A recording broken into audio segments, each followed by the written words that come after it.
Hello everyone, welcome to SP biology classes. जैसा कि आप लोग जानते हैं कि हम लोग यहाँ पे 12th क्लास एनसीईआरटी कर रहे हैं बायोलॉजी, जो कि चैप्टर सेकंड हम लोग का चल रहा है मानव जनन, जिसमें हम लोगों ने मानव जनन की डिफिनेशन पढ़ ली थी। उसके दो पार्ट होते हैं, नर जनन, मादा जनन। ठीक है, तो नर जनन को हम लोगों ने 2 पार्ट में कंप्लीट कर लिया था छोटी छोटी वीडियो में, और जो कि बहुत ही अच्छे से आपको समझ में आ जाएगा। और आज जो हम लोग का टॉपिक है वो है मादा जनन। क्या पढ़ेंगे हम लोग? मादा जनन। ठीक है, मादा जनन तंत्र पढ़ेंगे। तो इसके अकॉर्डिंग हम लोग देखेंगे मादा में कितने भाग होते हैं, मादा के जनन तंत्र के कितने भाग होते हैं और कैसे कैसे क्या वर्क करता है, तो इसके बारे में पढ़ेंगे। और अभी तक अगर आपने मेरे चैनल को लाइक शेयर सब्सक्राइब नहीं किया है तो तुरंत कर लीजिए, क्योंकि आपको ऐसी ही जानकारी भरी वीडियो मिलती रहेंगी और आपका कोर्स भी क्या कंप्लीट कराया जाएगा। तो आइए देखते हैं। हम लोग समझते हैं स्त्री जनन तंत्र। ठीक, स्त्री जनन तंत्र होता क्या है? तो स्त्री जनन तंत्र जनन प्रक्रिया के अतिरिक्त कई कार्यों का निर्वहन करता है। ठीक है, इसका वर्क यही नहीं होता है सिर्फ मतलब यानी कि जनन ही करना, जनन के अलावा भी ये कई कार्य करता है स्त्री जनन तंत्र। जैसे कौन कौन से? जैसे निषेचन करता है, फर्टिलाइजेशन करता है, भ्रूण का विकास करता है, एम्ब्रियो का डेवलपमेंट करता है। भाई भ्रूण मतलब यानी कि सिर्फ बच्चा एम्ब्रियो बन ही जाना सब कुछ नहीं होता। एम्ब्रियो का डेवलपमेंट 0 से 9 महीने तक जब डेवलपमेंट होता है तो सब ये जनन तंत्र के ही द्वारा सारा कार्य होता है। ठीक है, तो अब उसके बाद गर्भधारण की प्रोसेस, निषेचन के बाद गर्भधारण की प्रोसेस भी कौन करता है? तो जनन तंत्र करता है मानो। ठीक है, आपका स्त्री जनन तंत्र करता है। उसके बाद देखो जब हो गया, जैसे कि आप जानते हैं निषेचन हुआ, निषेचन के बाद क्या हुआ? गर्भधारण। ठीक, गर्भधारण हुआ, गर्भधारण के बाद क्या हुआ? भ्रूण का विकास धीरे धीरे होगा। ठीक है, भ्रूण का विकास होगा, भ्रूण के विकास के बाद प्रसव होगा, प्रसव के बाद क्या होगा? यहाँ तक कि जब प्रसव भी हो जाता है उसके बाद जो स्त्री जनन तंत्र होता है तो वो क्या करता है? जो एक बच्चा जो कि न्यू बॉर्न बेबी होता है उसको क्या दुग्धपान करने का भी कार्य वह करता रहता है, जब तक कि बच्चा कुछ खाने पीने योग्य नहीं हो जाता है। तो स्त्री जनन तंत्र जो होता है कई जिम्मेदारियों का क्या करता है? निर्वहन करता है। तो स्त्री जनन तंत्र के निम्न भाग होते हैं। अब स्त्री जनन तंत्र के कौन कौन से भाग होते हैं ये समझते हैं हम लोग। तो देखो, प्राथमिक अंग, जो प्राथमिक अंग कहा जाता है स्त्री जनन तंत्र में वो कहा जाता है अंडाशय, और जो मेल में प्राथमिक अंग था वो था वृषण। क्या था? वृषण था। अब हम लोग समझते हैं सहायक अंग कौन कौन से हैं।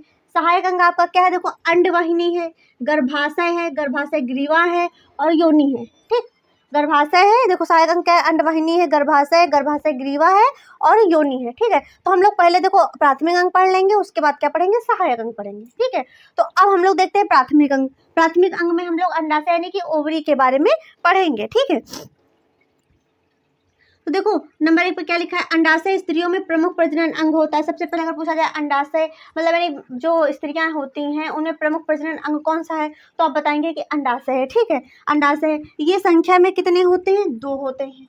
कितने होते हैं? 2 होते हैं, संख्या में ये 2 होते हैं। ठीक है, और जो युग्मक गैमेट्स का निर्माण करते हैं, किसका निर्माण करते हैं? तो गैमेट्स यानी युग्मक को बनाते हैं, यानी कि ओवा को रिलीज करते हैं। ठीक है, ओवा को रिलीज करते हैं। ये निचले पेट के दोनों ओर पाए जाते हैं। कहाँ? आपका जहाँ से पेट खत्म होता है उसके निचले पोर्शन पे क्या एक इस तरह पाया जाता है, एक इस तरह पाया जाता है। तो 1 महीने में एक ही तरफ से क्या होता है? ओवा रिलीज होता है, दोनों तरफ से नहीं होता है। ठीक है, तो पाए जाते हैं। ठीक है, प्रत्येक अंडाशय होता है वो कितना? 2 से 4 सेंटीमीटर लंबा। ठीक, कितना? 2 से 4 सेंटीमीटर लंबा होता है तथा 2.5 सेंटीमीटर क्या होता है? चौड़ा होता है। क्या होता है? चौड़ा होता है। और ये कैसा होता है?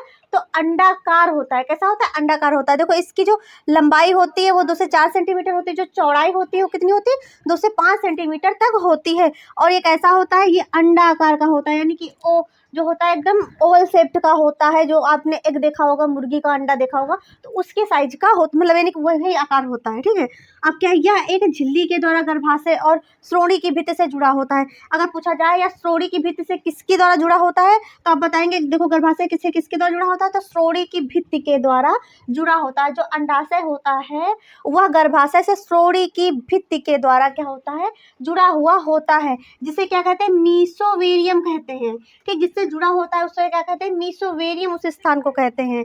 अंडाशय के ऊपर उपकला होती है। क्या होती है? उपकला होती है, जिसे कहते हैं इपिथेलियम। ठीक, इंग्लिश में क्या कहते हैं? इपिथेलियम का। ऐसे अंडाशय है तो इसके ऊपर जो एक होती है लेयर चढ़ी होती है इपिथेलियम की, यानी इपिथेलियम का क्या आवरण चढ़ा हुआ होता है।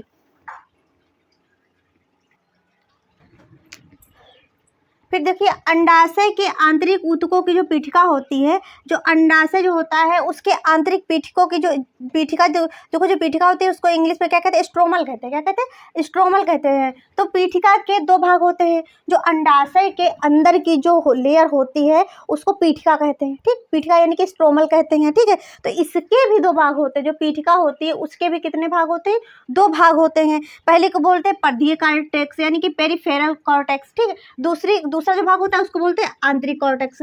पहला भाग पीठिका का होता है आपका परिधीय कॉर्टेक्स, दूसरा होता है क्या आपका आंतरिक कॉर्टेक्स। दो भाग पाए जाते हैं। ठीक है, तो इतना आपको क्लियर हो गया होगा। अगर थोड़ा सा भी डाउट हो तो कमेंट सेक्शन में कमेंट जरूर करें।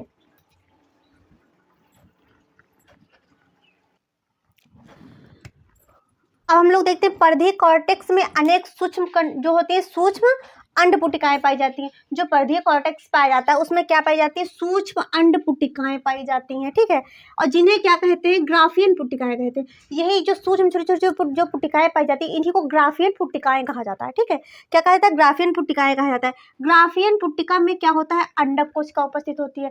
अगर पूछा जाए क्वेश्चन कि ग्राफियन पुटिका में कौन सी कोशिका उपस्थित होती है तो आप बताएंगे अंडक कोशिका उपस्थित होती है। ठीक है, जो क्या करती है, अंड जनन, जब अंड जनन हो रहा होता है, जब अंड का निर्माण हो रहा होता है की प्रक्रिया से क्या करती है, अंडाणु बनाने का कार्य जो होती है ये आपकी कौन करती है, ये अंडक कोशिका का कार्य होता है। ठीक है, अंडाशय दो महत्वपूर्ण हार्मोनों का स्त्राव करता है। जो अंडाशय होता है वो कितने, दो हार्मोन्स का स्त्राव करता है। पहला होता है आपका एस्ट्रोजन, दूसरा होता है प्रोजेस्टेरोन। ठीक, पहला होता है एस्ट्रोजन, दूसरा होता है प्रोजेस्टेरोन। देखा होगा डिलीवरी के टाइम पे ये जो आपका प्रोजेस्टेरोन होता है, एस्ट्रोजन होता है, यही मात्रा जब बढ़ती है तभी क्या करते हैं, संकुंचन उत्पन्न होता है। ठीक है, तो अब हम लोग समझते हैं प्रोजेस्टेरोन क्या होता है। प्रोजेस्टेरोन क्या होता है, यह हार्मोन्स स्त्रियों के लैंगिक लक्षणों तथा सहायक जननांगों के विकास को प्रेरित करता है। यानी कि जो लैंगिक लक्षण होते हैं, जो सेक्सुअल जो कैरेक्टर्स होते हैं वह कौन, एस्ट्रोजन, यानी कि एस्ट्रोजन जो होता है उसी के विकास को क्या करता है, प्रेरित करता है, बढ़ाता है। इसीलिए इसे नारी विकास हार्मोन्स कहा जाता है। अगर क्वेश्चन आ जाए कि नारी विकास हार्मोन्स किसे कहते हैं तो आप बताएंगे एस्ट्रोजन को कहते हैं। किसे कहते हैं, एस्ट्रोजन को कहा जाता है। ठीक है, दूसरा क्या है, प्रोजेस्टेरोन। प्रोजेस्टेरोन समझते हैं क्या होता है, यह हार्मोन्स स्त्रियों को गर्भधारण के लिए तैयार करता है। ठीक है, जो गर्भधारण की प्रक्रिया होती है उसको तैयार कौन करता है, तो उसको प्रोजेस्टेरोन तैयार करता है। जिन महिलाओं में प्रोजेस्टेरोन अच्छे से नहीं रिलीज होता उनमें क्या होता है, गर्भधारण में समस्या आ जाती है। ठीक है, अब देखते हैं अंडवाहिनी क्या होती है, जिसको ओविडक्ट कहते हैं, फैलोपियन ट्यूब कहते हैं। अब इसको हम लोग चित्र के माध्यम से समझेंगे। तो क्या है, देखो अंडवाहिनी को डिंबवाहिनी भी कहा जाता है। अंडवाहिनी भी आ सकता है और डिंबवाहिनी भी कहा जा सकता है। ठीक है, तो क्या होता है, स्त्रियों के शरीर में दो डिंबवाहिनियां होती हैं। कितनी होती है, दो डिंबवाहिनियां पाई जाती हैं। एक नहीं, दो ऐसे ऐसे करके होती हैं। ठीक, तो दो डिंबवाहिनियां पाई जाती हैं जो गर्भाशय के ऊपरी किनारों से दोनों ओर स्थित होती हैं। कहाँ होती है, दोनों ओर अंडाशयों से क्या होती है, जुड़ी होती है। देखो ऐसे ऐसे हो गया, तो ये ऐसे करके ऐसे डिंबवाहिनियां होती हैं, ऐसे थोड़ा लचीली होती हैं। ठीक, ऐसे लचीली होती है। ये क्या होता है, यहाँ पे क्या होता है, अंडाशय जो उंगली इसको फिबरी के तरीके की संरचना होती है। ठीक है, तो क्या होती है, जुड़ी हुई होती हैं।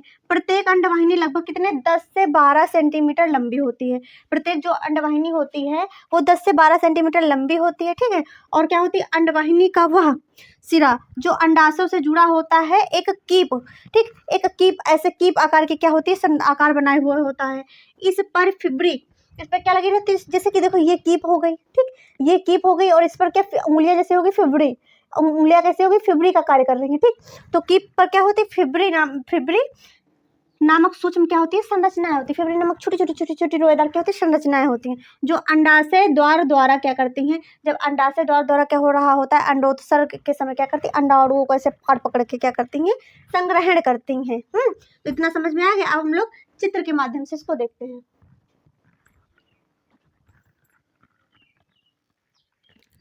देखिए फिर क्या है, तीसरा पॉइंट, अंडवाहिनी का मुख्य कार्य। जो अंडवाहिनी का मुख्य कार्य होता है, जो ओविडक्ट का मुख्य फंक्शन क्या होता है, अंडाणुओं यानी कि जो ओवम होते हैं का क्या होता है, संग्रहण करना, यानी कि उनको इकट्ठा करना। ठीक है, और करके क्या करता है, निषेचन होने तक उनका क्या करता है, भंडारण किए रहती है। ठीक है, ठीक, भंडारण करती हैं और क्या करती है, भंडारण करेगी प्लस क्या देगी, पोषण भी देगी ओविडक्ट। ठीक, अंडाणुओं का क्या करेगी, भंडारण करेगी और उसको खाना भी देगी। ठीक है, मतलब अपने घर में भी रखेगी प्लस उसको भोजन भी देगी। है, तो ये होता है ओविडक्ट का कार्य। अब हम लोग देखते हैं डायग्राम, और देखिए पहले ऐसे बनेगी, हमेशा याद रखना जो इंटरनल डायग्राम होगा वो ऐसे करके बनेगा। ठीक है, फिब्री लाइक संरचना होगी, जैसे देखते हैं तो देखो ये ऐसे बनेगी, ऐसे करके ऐसे होगा।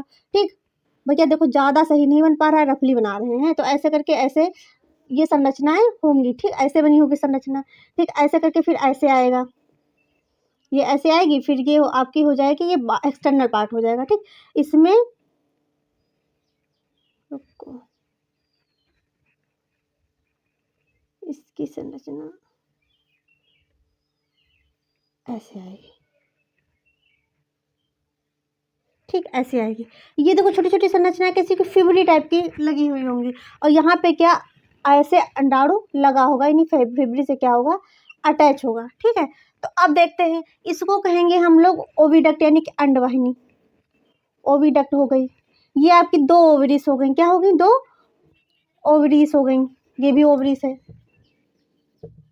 हो गई।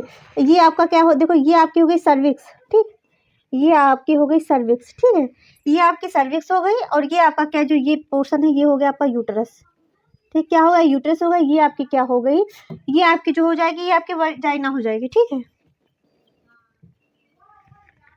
वजाइना हो जाएगी। तो अब क्या होता है, देखिए ओवर जो होती हैं अंडाशय, जो ओवरीज तो 2 होती हैं, पर 1 महीने में देखो ओवरी क्या कहती है, 1 महीने में तू काम करेगी, 1 महीने में मैं काम करूंगी, ठीक है। तो 1 मंथ में एक ही ओवरी से अंडा आता है, जैसे 1 महीने में यहाँ से एक ही से अंडा आएगा, यानी दोनों नहीं कार्य करती, एक टाइम पे क्या होती, एक ही वर्क करती है। तो इसको प्रैक्टिस में कर लेना, और हमेशा याद रखना, एक टाइम पे क्या होती है, एक ही ओवरी जो होती है वर्क करती है, वो आएगी, फिर यहाँ से, फिर यहाँ पे आएगा, यहाँ पे अंडा रुकेगा, यहाँ पे कहेगा स्पर्म आया, तो क्या हो, फर्टिलाइजेशन हो, फर्टिलाइजेशन की प्रक्रिया हो, और वहाँ पे इंतजार करता है, अगर 2 से 3 दिन के अंदर नहीं आता है स्पर्म, तो क्या होता है, ये यहाँ पे मर जाता है, ठीक है।